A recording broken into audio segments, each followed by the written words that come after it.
खुलुमबाय।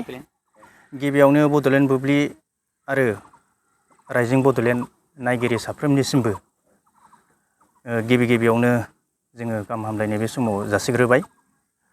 दा जोंनि जे दिनैनि प्रेस मिट होनायनि जे गुबै उद्देश्य बे उद्देश्यआनो जाबाय क'क्राझार जिल्लानि अल आसाम ट्राइबेल संघनि बियो 6थि बोसोरारि जथुम्मा बेखौहाय नैबे जोंनि मुराबारि ओनसोलनि सिङाव थानाय सान्थिपुर नैबे गेलेग्रा गेवलां फोथाराव जोङो साननैनि हाबाफारि लानानै जोङो खुंफुंनो थाखाय थाम-थिम जादों गाजा गोमजायै। बेयो जाहैबाय 23 आरो 24 मे मासनि। बियो गाबोननिफ्राय जागायगोन। दा जोंहा 23 थारिखनि जिथुनाखि प्रग्राम बायदि दं जोंना फुंबिलि समावहाय जोंना मेन गेट बेखेवनाय बियो फुंनि 9 बाजियाव जागोन आरो बिनि उनाव जोंहा थान्दै बादा बेखेवनाय बियो 9:15 जागोन आरो जामुंसालि बेखेवनाय बियो 9:30 जागोन। आरो जोंना बेलासियावहाय बेलासिनि 4 बाजिनाय लोगो लोगो जोङो मोनसे थान्दै आजावनाय बियो 4 बाजियाव जागोन आरो 6 रिंगायाव फार्स्ट डेलिगेट सेसन बियो जागोन आरो बे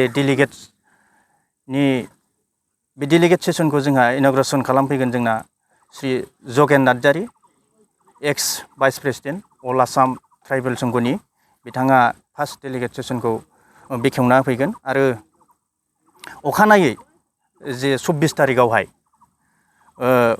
जोंनिया फुंनि हाबाफारि बायदि दङ जोंना फ्लेग हस्टिं खालामनाय आरो बे फ्लेग हस्टिंखौ खालामगोन जोंनिनो क'क्राझार जिल्ला अल आसाम ट्राइबेल संघनि मानगोनां आफादगिरि बिथां अनिल चन्द्र औवारि। आरो बाहाय गासै जोंना मोन 14 बाहाय प्राइमारिफोर दङ आरो बे मोन 14 प्राइमारिनि बाहाय ट्राइबेल संघनि जिथुनाखि गोथार फिरफिला बेखौ गासै प्राइमारिनि आफादगिरि बिथांमोनहा बाहाय उरायहोगोन। आरो बे फ्लेग हस्टिं खालामखांनायनि उनाव आरो नैथि बाहाय डेलिगेट सेसन बाहाय जिरायफिनगोन। बियो मोनसे टार्म मिटिं पिरियड माने गोजाम आफादखौ सिफायनानै बाव गोदान आफाद दानाय जागोन।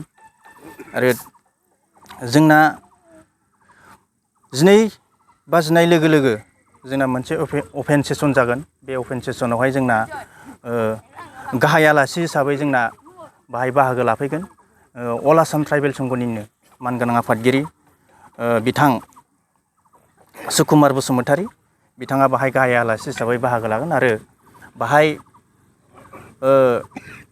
थांखिजानाय बा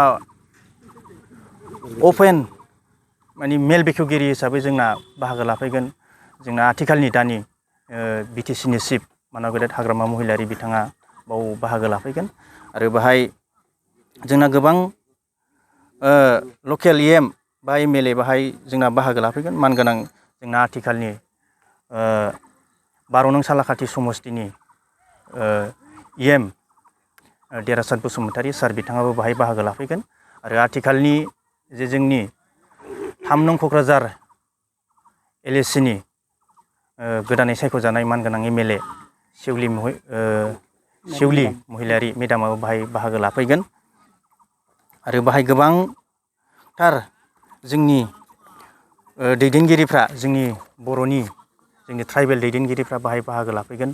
दा बेखिनिखौनो जोङो RC कमिटिनिफ्राय गासै जोंनि क'क्राझार जिल्लानि सिङाव थानाय रायजो राजाफोरखौ बाहाय फैनानै बे मेलखौ मेहेरगोनां खालामफैगोन होननानै जों आसा थिदों।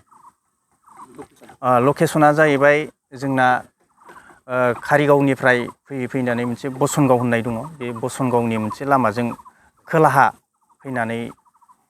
फैबानो बेखौ मोनगोन आरो बेनिफ्राय एसे सानजाजों दावखोबोनांगौ आरो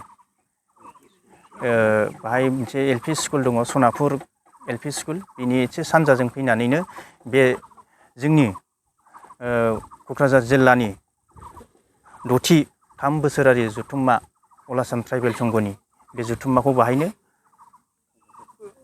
खुंफुंनाय जागोन आरो सान्थिफुर मुराबारिनि बे गेवलां गेलेग्रा फोथाराव खुंफुंनाय जादों आरो